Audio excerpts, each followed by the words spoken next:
Hi, this is Rian Portuguese, your millennial psychologist, and welcome to the Breakdown Podcast, where we break down the thoughts, feelings, and experiences that make us human. So, syempre, no, nagpapasalamat ako dahil dumadami na rin yung mga nagpa-follow sa atin at saka nagsasubscribe sa social media platforms. Kaya huwag niyo kalimutan na mag-subscribe and follow sa YouTube and Spotify and other social media platforms namin, no, na The Breakdown Podcast. So para sa episode na to, napaka-special niya at talagang timely para sa ating lahat dahil nagiging mainit yung issue tungkol sa politics. Ano yung pwedeng gawin? Yan, kung magkaiba kayo ng political belief ng taong mahalaga sa'yo. So, ibig sabihin, pwedeng family member, pwedeng kaibigan, o kaya naman pwedeng partner. So, let's break it down.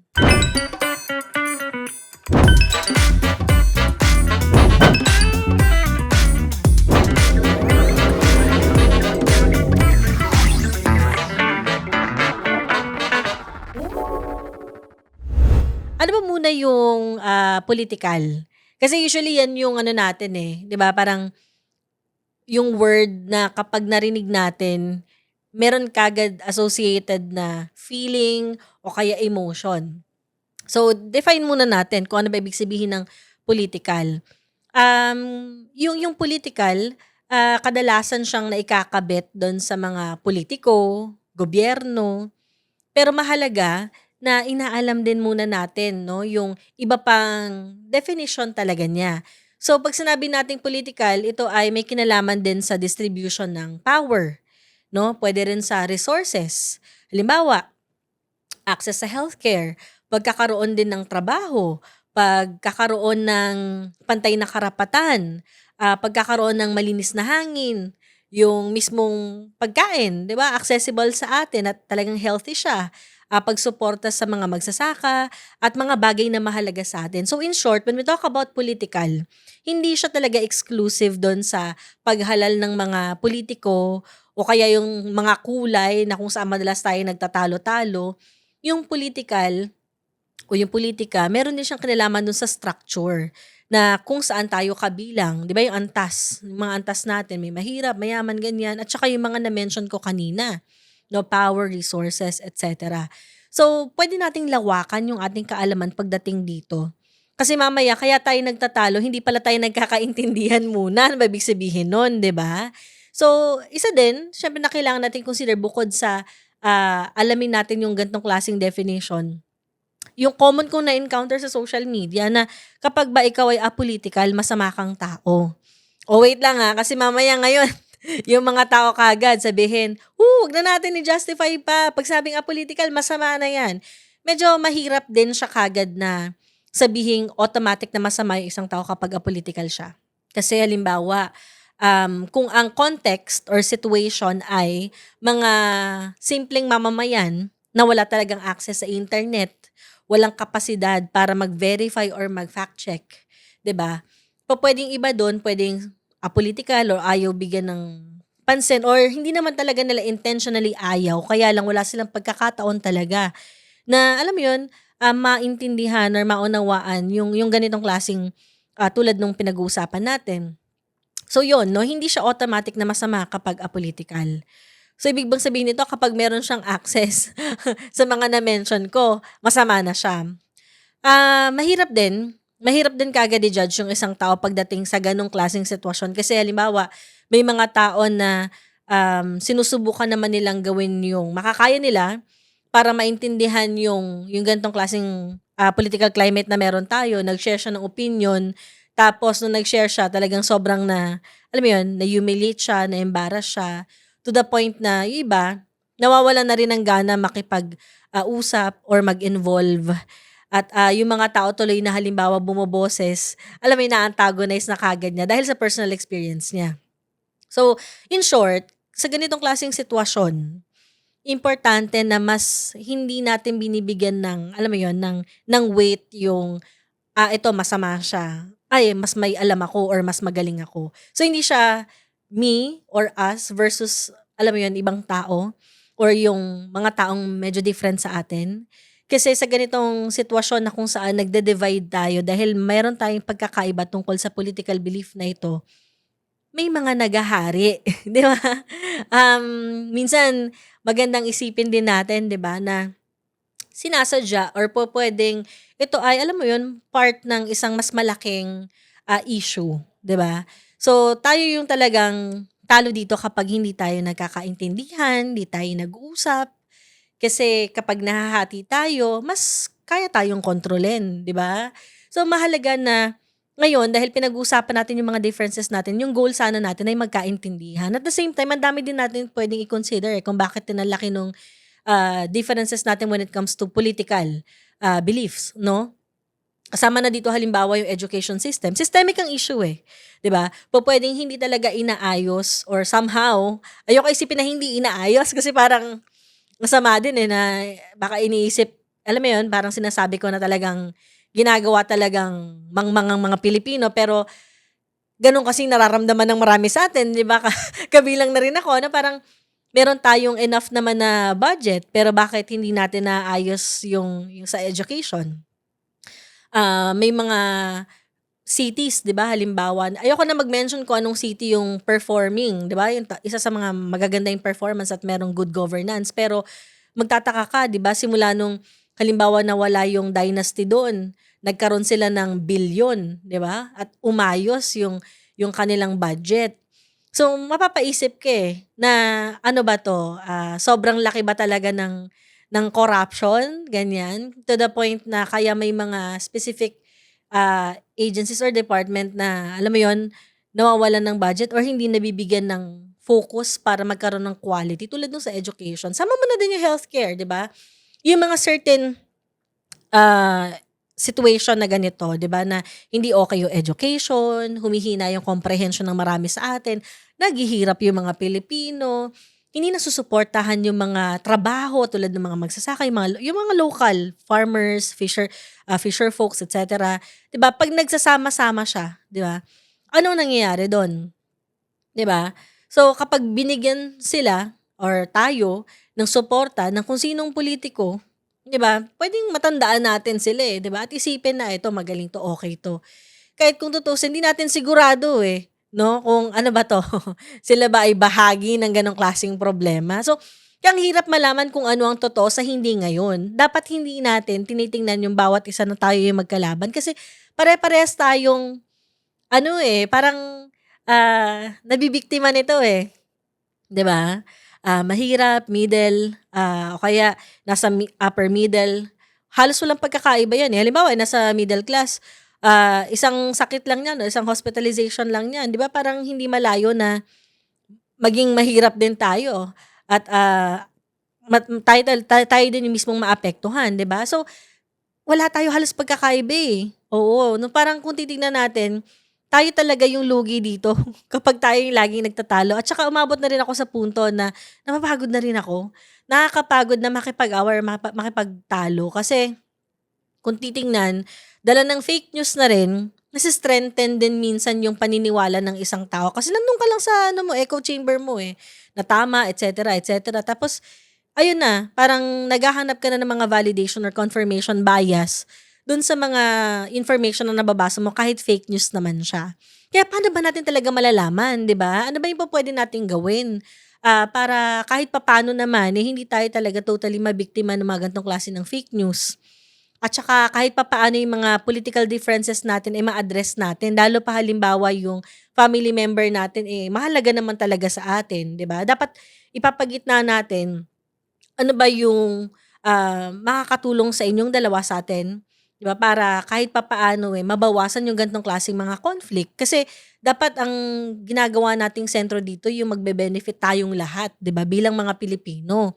'No? So, tulad ng na-mention ko, systemic ang issue, pero pinakamahalaga din dito habang sinusuportahan natin yung paghinto ng fake news, kalampag dun sa mga, certain groups tsaka sa mga politiko na tigilan ng corruption et cetera, importante din na mag-focus tayo dun sa circle of influence natin, yung mga kaya nating kontrolin, 'no? Bukod dun sa malalaki na yon, ano ba yung kaya din nating kontrolin?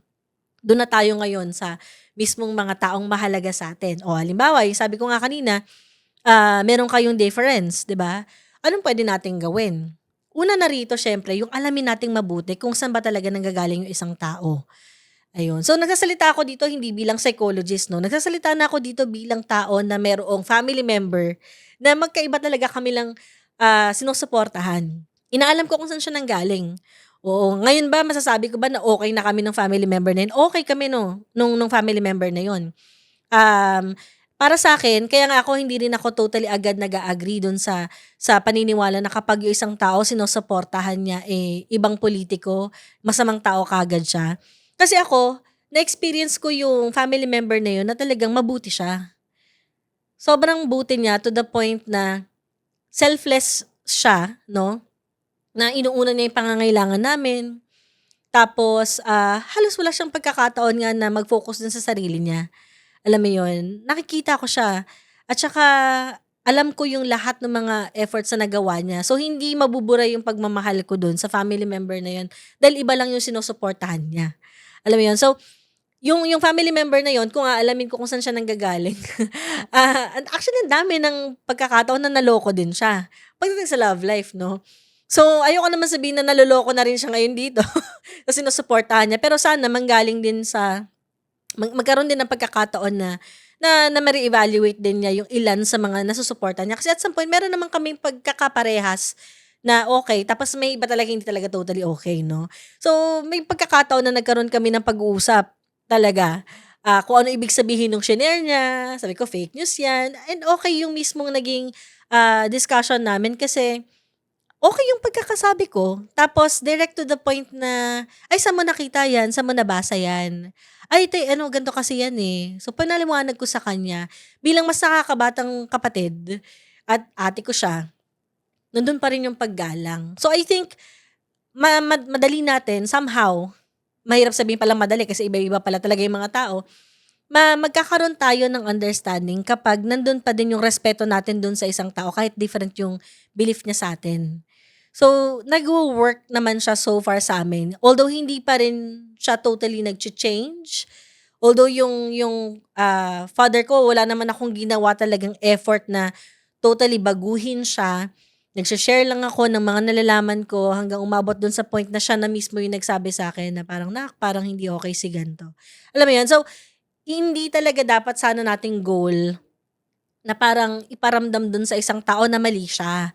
Minsan ako, nakikita ko na importanteng nagse-share lang tayo nung ating nalalaman, tapos hindi natin pinaparamdam sa kanila na mali ka o ito 'to.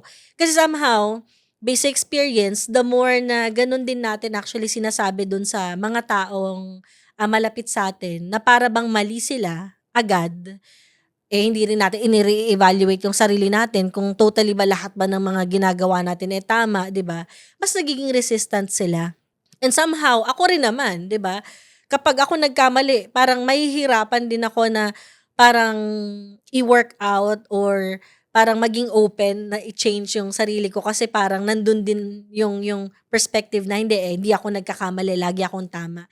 So minsan gano'n talaga siya. So, dapat tayo pina-practice din natin sa sarili natin na open ka magkamali, open ka din sa mga tao na kausap mo na, kung sakali man may mali din sa kanila, dapat open din tayo na pakinggan sila kung saan sila nanggagaling, 'di ba? The more na hindi kasi okay yung paano natin dine-deliver parang walang respect, na parang tayo yung nakakataas dun sa taong kausap natin, the more na mas lumalayo yung loob nila sa atin. Tapos minsan yung pinagmumulan ng away. Kasi somehow parang hindi ka rin nakikinig kung saan sila nanggagaling, 'di ba? So, yun, based yun sa experience, at the same time, kung titignan mo din yung mga studies, halos ganun din talaga.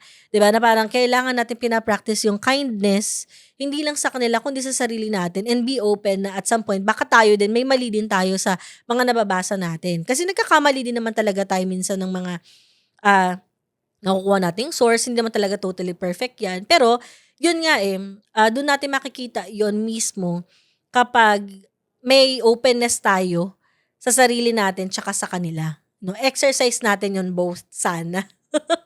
Tapos mahalaga din na mag-focus tayo sa mga bagay na mas magiging connected tayo dun sa mga taong mahalaga sa atin. So, hindi yung kung ano yung issue siyempre 'di ba parang nag-focus tayo dun kaagad alam mo yung biglang nagtalo na kayo and all.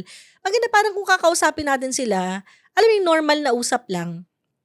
Eh, kasi ako ang nakita ko parang gan'to siya, eh, o parang, ako nabasa ko alam mo yung parang simpleng usap lang siya, hindi yung parang may thesis defense or parang debate ito. Kasi at the end of the day magkaibigan kayo, uy, ta's magkapamilya kayo o kaya mag-partner kayo, 'di ba? Parang ang goal naman ng mga communication, 'di ba, hindi para iparamdam sa tao or sa kausap natin na mali sila at tama tayo, but more of, okey naintindihan na natin together. 'Di ba parang naglalakad tayo ng parehas para malaman kung ano yung katotohanan para sa atin.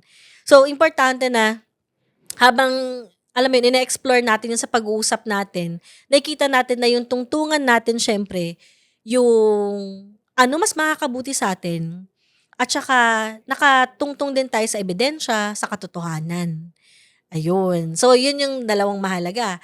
Pangatlo, importante din yung kini-keep in mind natin yung, kindness talaga. So, mas i-emphasize ko 'to ngayon. Hindi kasi nakakatulong talaga yung pangiinsulto. Mas lalong nagiging up yung defenses ng isang tao, tapos eventually gano'n din siya sa'yo, parang babatuhan ka na lang niya ng mga bagay na wala naman talagang basehan. So, hanggang sa magiging ano na lang siya, parang wala ng kuwentang usapan.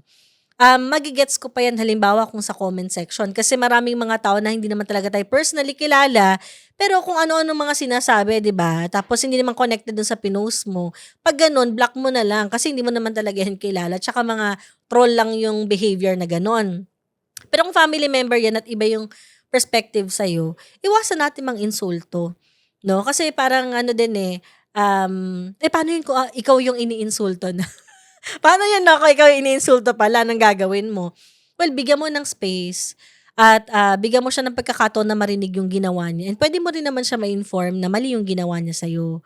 So, kung hindi ka okey kung papaano siya kakausapin dun sa maling ginawa niya sa'yo, well, mag-take ka muna ng time para huminga bago mo siya i-call out. Kasi again, kapag nandun yung peak of emotions natin, walang mananalo kasi parehas gustong patunayan na mali, 'di ba? O kaya tama, kung sinong tama, ayun. And, siyempre make sure din na parang binabalanse talaga natin yung kung paano natin shine-share yung information 'no.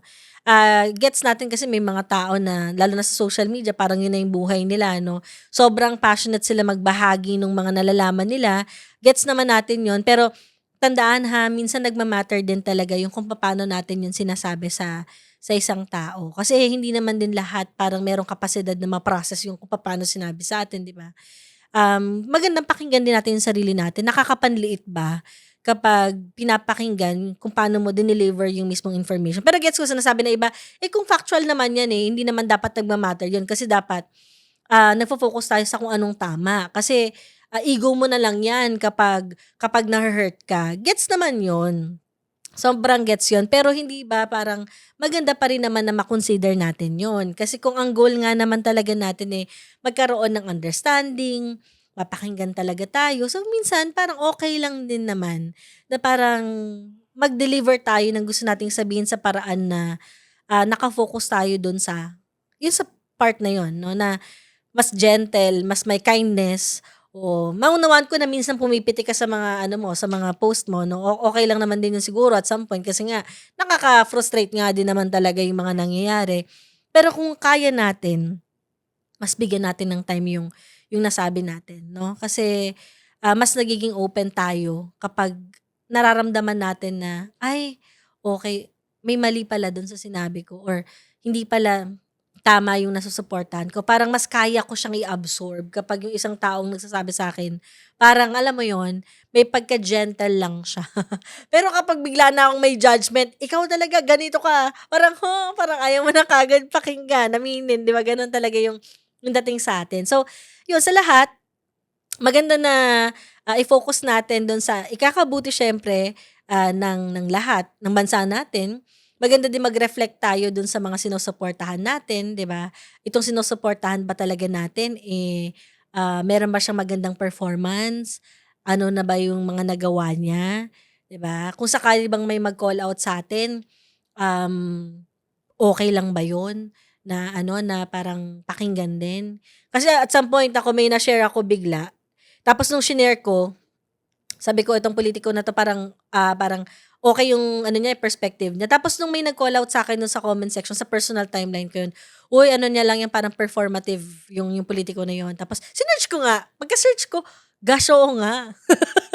Parang meron din siyang mga ano 'no, parang hindi okey.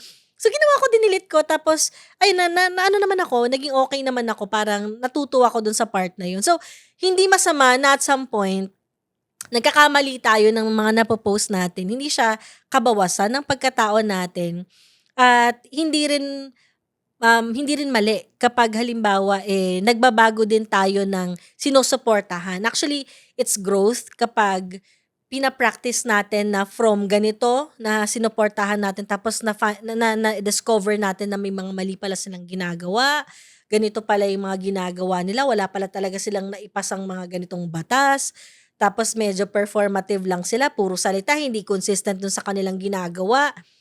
Growth yon kapag nagpalit tayo. Saka bakit tayo mahu-hurt para sa kanila? Wag natin i-idolize. Bakit hindi tayo fanatic, 'di ba? Ang mga Pilipino dapat ay hindi fanatic.